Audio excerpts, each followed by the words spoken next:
Assalamualaikum warahmatullahi wabarakatuh. Kali ini kita akan membahas materi Al-Quran Hadis kelas 11 tentang hormat dan patuh kepada orang tua dan guru. Sebelumnya, perkenalkan, nama saya Jawaratun Nafisa. Pembahasan kita kali ini ada 3, yaitu yang pertama Quran Surat Al-Isra ayat 23-24, yang kedua Quran Surat Luqman ayat 13-17, dan yang ketiga hadis riwayat Muslim dari Abu Hurairah. Pembahasan yang pertama yaitu Quran Surat Al-Isra ayat 23-24. وَقَضَى رَبُّكَ أَلَّا تَعْبُدُوا إِلَّا إِيَّاهُ وَبِالْوَالِدَيْنِ إِحْسَانًا إِمَّا يَبْلُغَنَّ عِندَكَ الْكِبَرَ أَحَدُهُمَا أَوْ كِلَاهُمَا فَلَا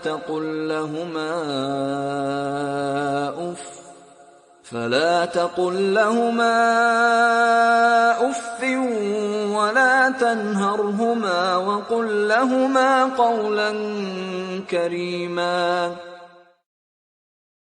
واخفض لهما جناح الذل من الرحمة وقل رب ارحمهما كما ربياني صغيرا.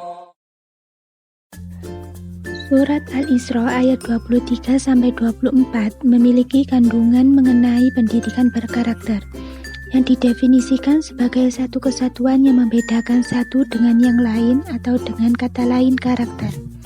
Karakter adalah kekuatan moral yang memiliki sinonim berupa moral, budi pekerti, adab, sopan santun, dan akhlak. Akhlak dan adab sumbernya adalah wahyu, yakni berupa Al-Quran dan Sunnah. Sedangkan budi pekerti, moral, dan sopan santun sumbernya adalah filsafat. Dalam ayat ini Allah memerintahkan kepada hambanya untuk menyembah Allah semata. Tidak ada sekutu baginya. Kandungan ayat ini juga menunjukkan betapa kaum muslimin memiliki kedudukan yang sangat tinggi dibanding dengan kaum yang mempersekutukan Allah Subhanahu wa Ta'ala. Ayat ini juga menjelaskan tentang ihsan atau bakti kepada orang tua yang diperintahkan agama Islam adalah bersikap sopan kepada keduanya dalam ucapan dan perbuatan sesuai dengan adat kebiasaan masyarakat, sehingga mereka merasa senang terhadap kita, serta mencukupi kebutuhan-kebutuhan mereka yang sah dan wajar sesuai dengan kemampuan kita atau sebagai anak. Dalam tafsir Al-Misbah dijelaskan bahwa ayat-ayat di atas memberi tuntunan kepada anak agar berbakti kepada kedua orang tua secara bertahap. Dimulai dengan janganlah engkau mengatakan kepada keduanya perkataan lalu dilanjutkan dengan mengucapkan kata-kata yang mulia. Ini lebih tinggi tingkatannya dari tuntunan pertama karena mengandung pesan penghormatan dan pengagungan melalui ucapan. Selanjutnya meningkat lagi dengan perintah untuk berperilaku dan menggambarkan kasih sayang sekaligus kerendahan di hadapan kedua orang tua. Perilaku yang lahir dari rasa kasih sayang yang menjadikan mata sang anak tidak lepas dari orang tua. Sang anak selalu memperhatikan dan memenuhi keinginan orang tuanya. Akhirnya sang anak dituntut untuk mendoakan orang tua sambil mengingat jasa-jasa mereka terlebih saat kita kecil. Pembahasan yang kedua yaitu Quran Surat Luqman ayat 13-17. وَإِذْ قَالَ لُقْمَانُ لِابْنِهِ وَهُوَ يَعِظُهُ يَا بُنَيَّ لَا تُشْرِكْ بِاللَّهِ إِنَّ الشِّرْكَ لَظُلْمٌ عَظِيمٌ. Ayat 13 menjelaskan bahwa syarat untuk mendidik anak hendaknya dilandasi dengan lemah lembut dan kasih sayang.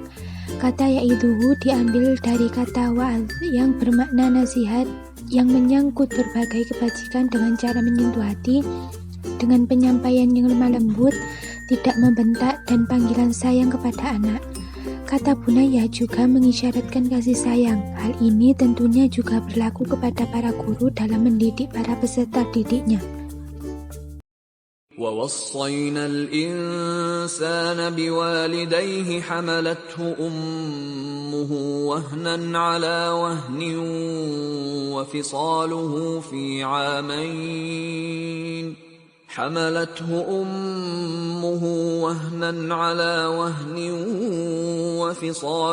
في عامين أن اشكر لي ولوالديك إلي المصير. Dalam ayat 14, Allah menggambarkan kesusahan seorang ibu dalam merawat anaknya yang luar biasa, dan penggambaran jasa ibu yang sedemikian luar biasa ini dikarenakan peranan ibu lebih berat dari ayah, mulai dari proses mengandung hingga melahirkan, menyapih, dan merawatnya. Kata wahnan berarti kelemahan atau kerapuhan, yaitu ibu dalam kondisi sangat lemah saat mengandung anaknya. وَإِن جَاهَدَاكَ عَلَىٰ أَن تُشْرِكَ بِي مَا لَيْسَ لَكَ بِهِ عِلْمٌ فَلَا تُطِعْهُمَا وَصَاحِبْهُمَا فِي الدُّنْيَا مَعْرُوفًا وَاتَّبِعْ سَبِيلَ مَنْ أَنَابَ إِلَيَّ ثُمَّ إِلَيَّ مَرْجِعُكُمْ فَأُنَبِّئُكُم بِمَا كُنتُمْ تَعْمَلُونَ. Ayat 15 menjelaskan tentang larangan untuk taat kepada orang tua dalam hal mendurhakai Allah SWT, dan nasihat Luqman kepada anaknya tentang menolak segala bentuk kemusyrikan dimanapun mereka berada. Ayat ini sekaligus juga memberitahu bahwa mempergauli keduanya dengan baik hanya terkait dalam urusan dunia, bukan keagamaan. Seperti halnya Nabi Ibrahim alaihissalam yang tetap berlaku santun kepada bapaknya sekalipun pembuat berhala. Namun Nabi Ibrahim tidak sependapat dalam hal akidah dengan ayahnya. يا بني إنها إن تك مثقال حبة من خردل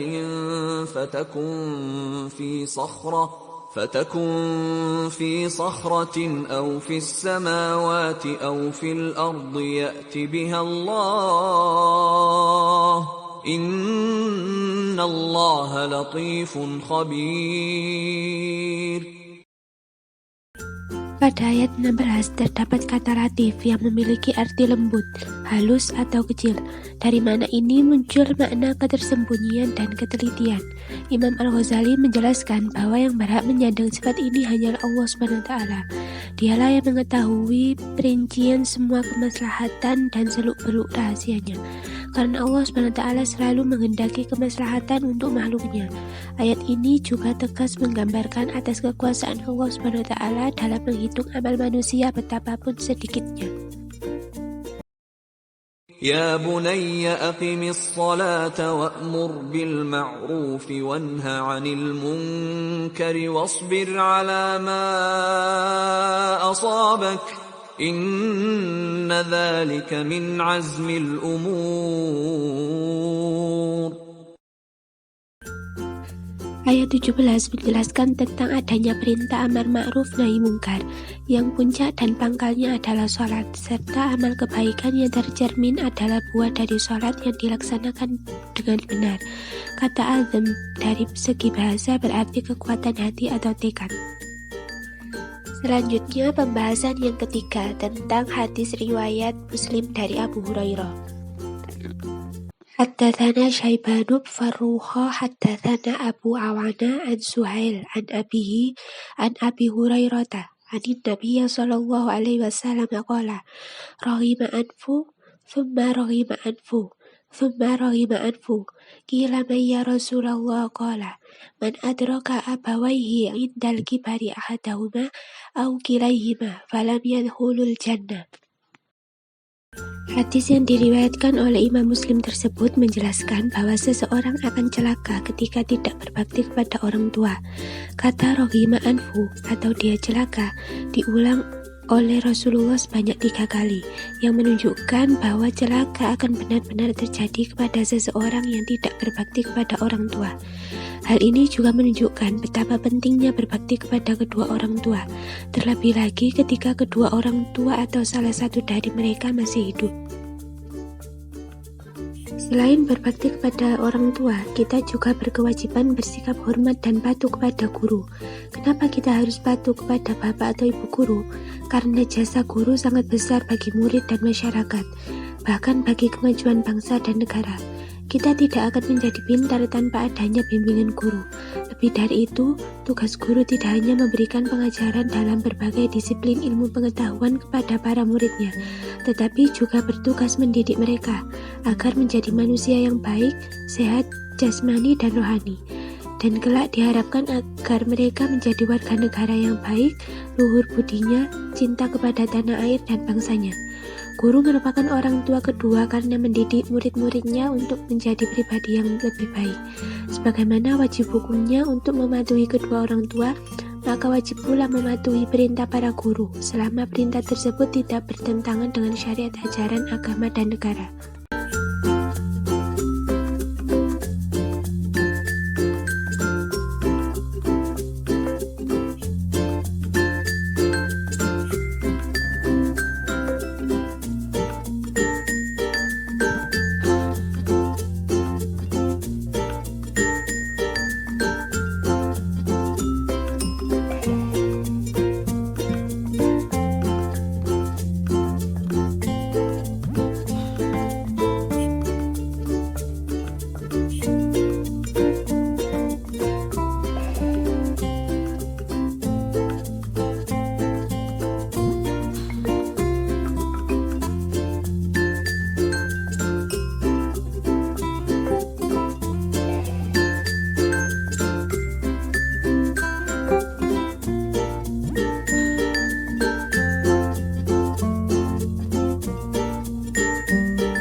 Baiklah, sekian materi yang dapat saya sampaikan. Kurang lebihnya saya mohon maaf. Wassalamualaikum warahmatullahi wabarakatuh.